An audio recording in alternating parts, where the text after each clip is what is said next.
November 9th, 1988. And it was hung on the door of the deceased house in Royal. He had a funeral home on Main Street from about 1890. Well, he was a funeral director from 1890 to 1930s. He opened his funeral home in the late. Yes, that's what it was, because they lived in Ridgefield. Could be. Bennett's. Or Bennett's in Georgetown. Well, they're probably part of the crew. Right. Okay. It's 1856 to 1940. And he started this funeral home. He had a Tomlinson Funeral Home. They opened about 1932. He was a funeral director prior to that, but not very popular at that point. Okay. They're still in business. Yes, I think we passed it on. They're on Main Street. Mm-hmm. This is Green Funeral Home. Mm-hmm. Mr. Green died in 1946 at a very young age, and his wife Marion took over and operated until her retirement in the 1980s, presently being operated by their son Thomas. Hull Funeral Service, family-owned operation, from his father, 2 sons, and now a grandson. Mm-hmm. Continue the operation. Cornell Funeral Home on White Street. Mm-hmm.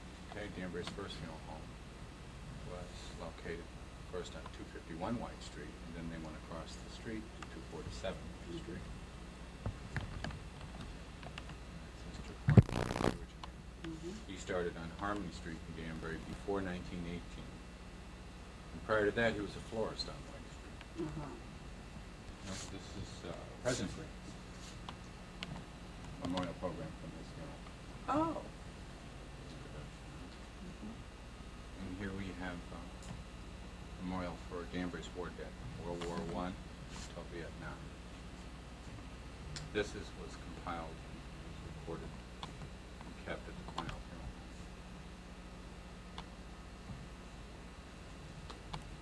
Funeral Home. Okay. What we have here are undertaker kits that were taken into the home to prepare the deceased. Everything was done quite nicely, since it was brought in cases and brought out in cases, so the family didn't really have to view anything. Okay? Everything was wrapped and very portable. They even took the waste materials away in cases. Okay. We have some early advertising for fluid companies.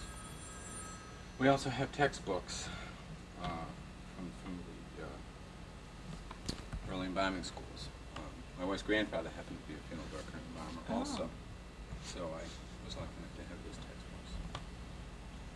What did they do about Well, it? Do I really want to know? I saw a picture of Fernand Marcos's mother still in the casket, and they're waiting for him to come back and bury her. Oh, yeah. And this has been months. How do they?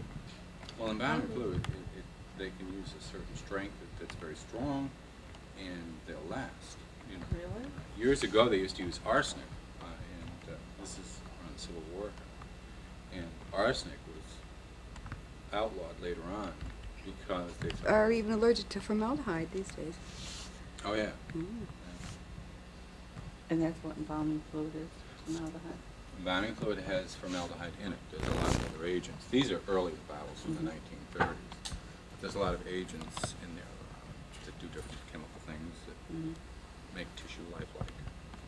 Okay, without getting too clinical. Yeah, okay. Please. Okay. This is an embalming board called the Gleason board, about 1885, 1886. This was taken into the homes. Again, it was all portable. And the body was placed on here for preparation. Okay. Over here, you probably would not have that type of setup in a home, but that shows the different types of injection methods that predate machines. The hand syringe, the hand pump, and also the gravity fluid. Okay. Are those containers large enough to? You probably use more than one. Oh, okay. And from that point, they went into machines that did. Sometime in the old days, the women came in and helped prepare the body. Before the profession of funeral directors or undertakers were popular, the care of the deceased was usually left in the hands of neighbors or close family friends, and in some cases midwives or nurses. they would, in preparation, the body was strictly limited to washing and dressing Mhm. and laying out. Okay? It was not a profession per se.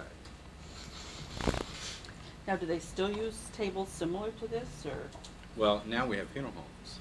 No, but I mean, when you're preparing a body, do you still have tables? They're more like a deceased laid out. I showed these for one reason. It shows the effort to soften the look of death Mhm. in the late Victorian era, where they used flowers, plants, rugs, netting, anything to soften the picture, to make it pretty. Okay, the reality of death. Okay. These are all in the homes. But again, you can see the abundant use of flowers and religious artwork to soften the look. The infant, which was very popular in Victorian days, was usually laid out in their own crib or carriage, and then just before the funeral, put in its own casket. Again, to soften the reality of the death. Yeah, we're going through some of my in-laws' pictures after. Graduating school of Bernard School of Embalming, which Mhm. probably was one of the best-known schools in the East. Mhm. And my wife's grandfather graduated Oh, and where was that located? in New York City. New York City. The two posters here are early advertising from what they called Oriental Embalming Schools, and what that was like a crash course or a correspondence course. What was popular, the so-called educator would come into an area like a good-sized city and advertise that he was giving an embalming course, which would take 2 to 3 weeks, and anyone interested in would come and take the course and be given a certificate. Mm. In an effort to standardize procedure and to protect the public health, states legislation stepped in late 19th century, early 20th century, and started to regulate what an embalmer must do and how they must be educated. And that's where the schools involved. Mhm.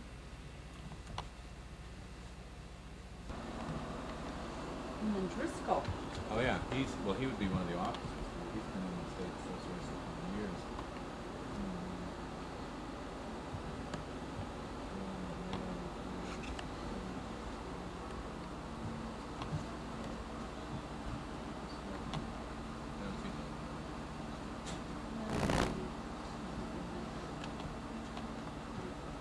Yeah, funeral probably that day. Yeah. This is just to give an example of how things have changed. This is a 1900 funeral bill from Funeral Home in Greenville, New York. $79 complete, which included the casket service, the burial robe, fluid, and embalming. Oh, wow. $79. And now it's between 4 and 5, and that's just. 38 is about the average. Is it? 3,800. Mhm. Yeah. This shows purchase of a plot in Bethel, Connecticut, which is local.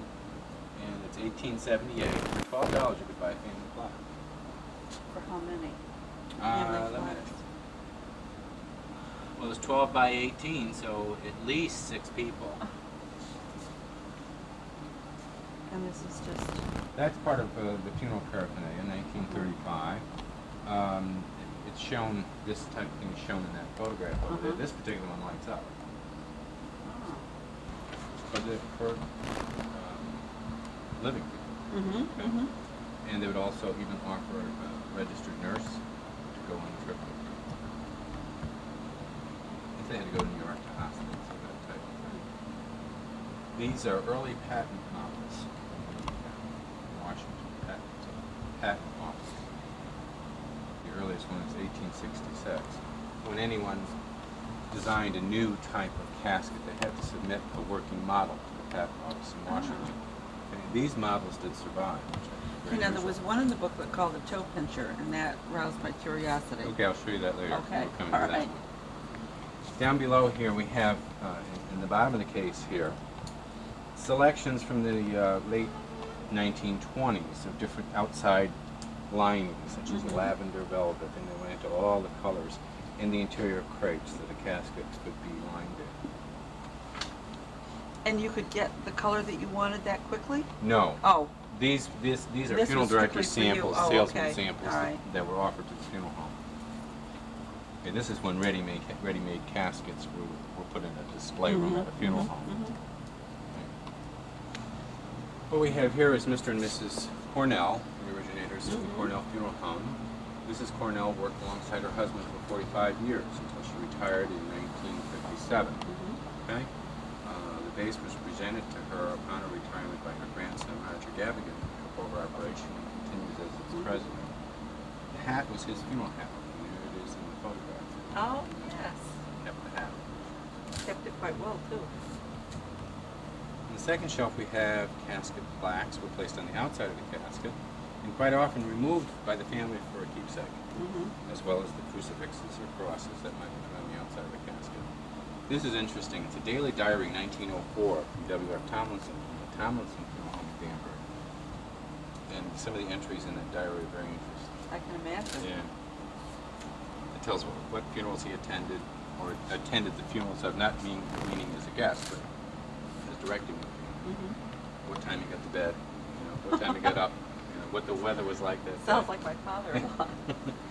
This is unusual. This is a casket lamp, which was put on the lid of a casket, usually in the homes. This particular one comes equipped with hookups for a car battery because electricity about that. wasn't always popular. Yeah. And that would soften the look of things. Right. Again, the funeral director continued the custom and probably even enhanced the custom of softening the look of that. This is Worcester Cemetery scenes. Major General David Worcester, the Revolutionary War hero, is buried there, here in Danbury. And this is his obelisk, which is the front carving of his stone, the production of it. Is that the one out beyond the mall? No, that's St. Peter's. This Oh, is the one okay. near Danbury Hospital. Oh, all right. And this is a Victorian hair wreath. We had talked about the hair. And when they had That's enough of them, a something. hair wreath was done. And usually represented one family, generations of one family. The undertaker would come in with all his paraphernalia and palms and flowers and back drapes and set this all up. And after the body was prepared on that particular board, it was taken off. And that board was covered with the velvet drapes and the pillow. And the body was dressed and placed back on and covered up. And this is what was used for viewing. Okay, so you would cover them with that Yes, robe. they would be dressed. Uh-huh. But this was again to soften the look. Uh-huh. They would be covered. To give the appearance of being asleep. Uh-huh. And then just before the funeral, the body was taken and put in the common casket for the funeral itself. In some cases, the body was laid out for viewing in its tent, but this was an alternative method. In some parts of the country, this was more popular than others, especially in the south. Must have been rather awkward taking a body from something like this and putting it in a casket. Yes. I mean, are they stiff? Usually rigid heavy, stiff? too. Yeah, rigid stiff? Or? She's Can gonna have be. a wonderful. It can be.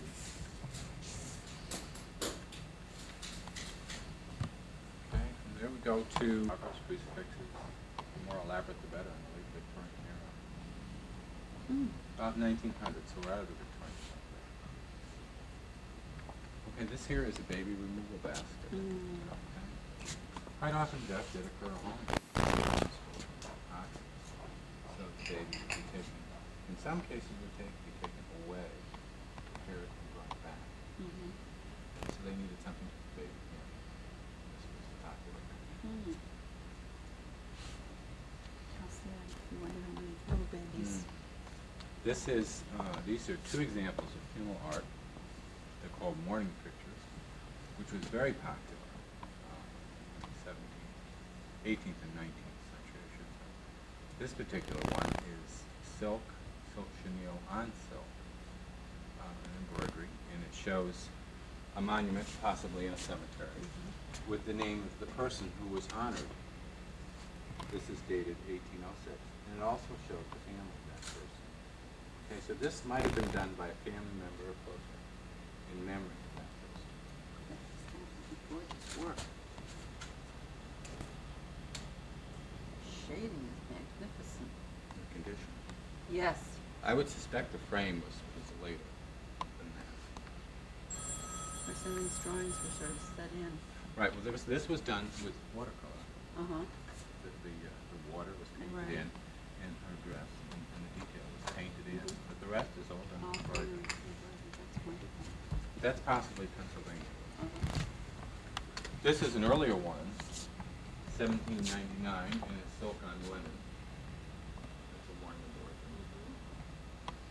Excuse me. And this is in memory of Sophia Tuck. Now, you would hang these in the home afterwards Yes. for remembrance for years to come?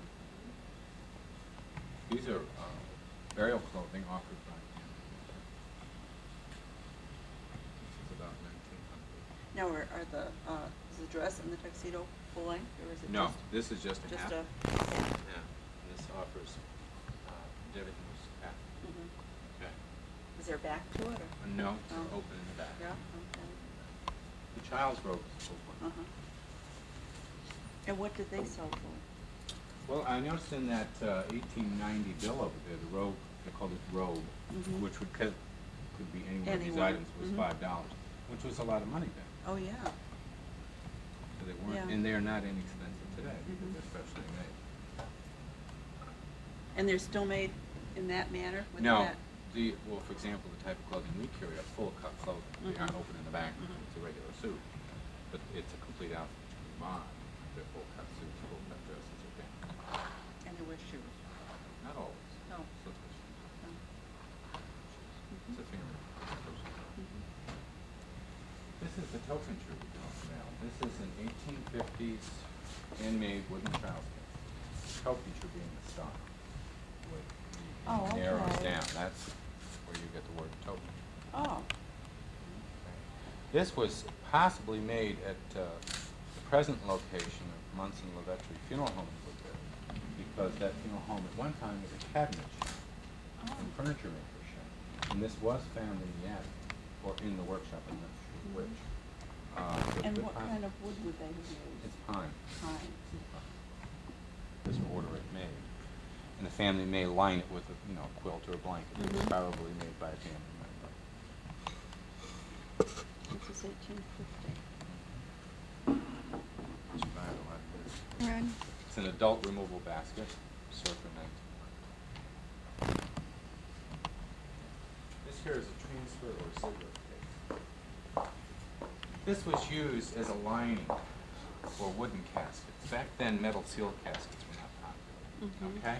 But to satisfy health regulations for transportation, cemetery, or that type of authority, they made these type of things. The body could be placed in here, and then this could be placed in a wooden casket, especially in the case of contagious diseases. For example, before the 1920s, the flu, it was an Asian flu that swept through this country. Mhm. It was an epidemic, and they used a lot of this type of thing. Basically, it was used so that bodies could be held for families could gather. Okay, because they didn't trust embalming. Some bodies weren't embalmed. Why? Why Well, didn't they trust it? embalm- What was Well, they didn't trust the fact that it was still diseased. They were unsure their- what they were Oh, dealing with. okay, all right. Okay. So this is a Ziegler or metal tanker. And quite often they had to ship bodies by rail, and they wouldn't do it in a wooden box. Mhm. So this line is required.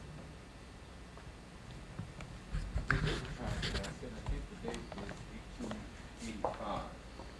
Yeah, 1895.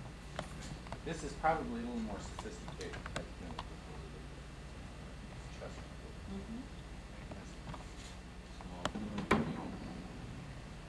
you do anything else, you just look back. For what purpose, I don't know. Maybe no one recommended an adjustment to be made. Again, I assume that family members would provide a quilt or a blanket, since it's an unlined, unfinished on the inside. And then this would be put in place the day the funeral will be buried. Hmm.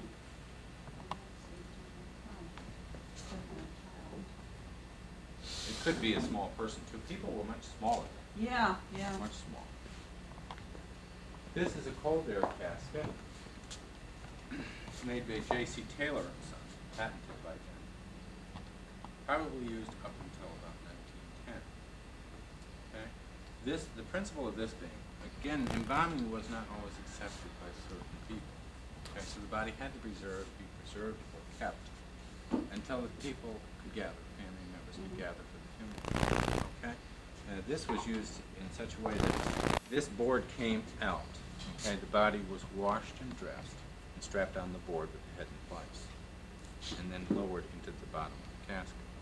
Okay, this tray went over the top of the body and filled with ice.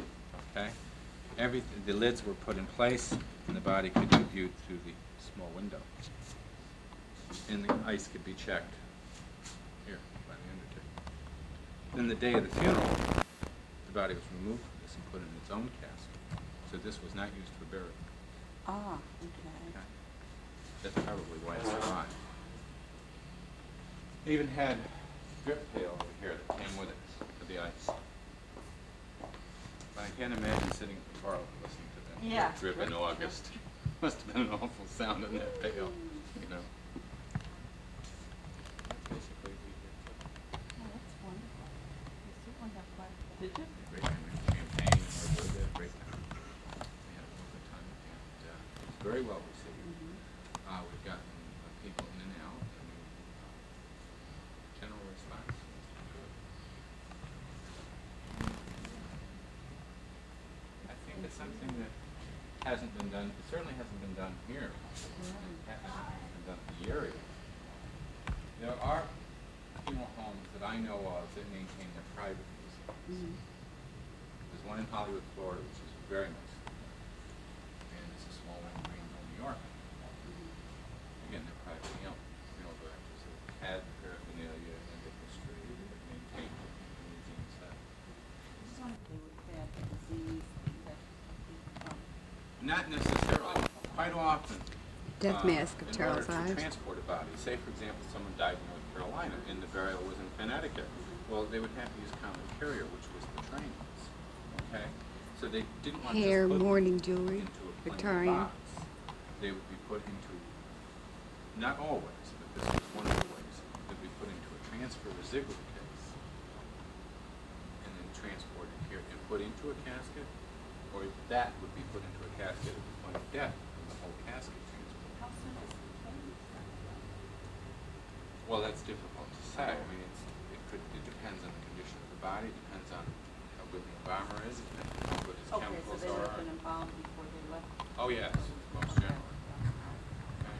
See, customs overlapped each other in this country. Certain regions accepted certain customs earlier than others. And everything seemed to overlap. There were parts of the country that were using the cold air casket where a lot of you're welcome. It's been a pleasure. Okay. When will this be, you know? I'm not sure, but soon is better as far as you're concerned. If The- you want to attract attention. to it. Right, we have a takedown date on that, so I'm not aware. That's when I have to. Take by Joan Lubis.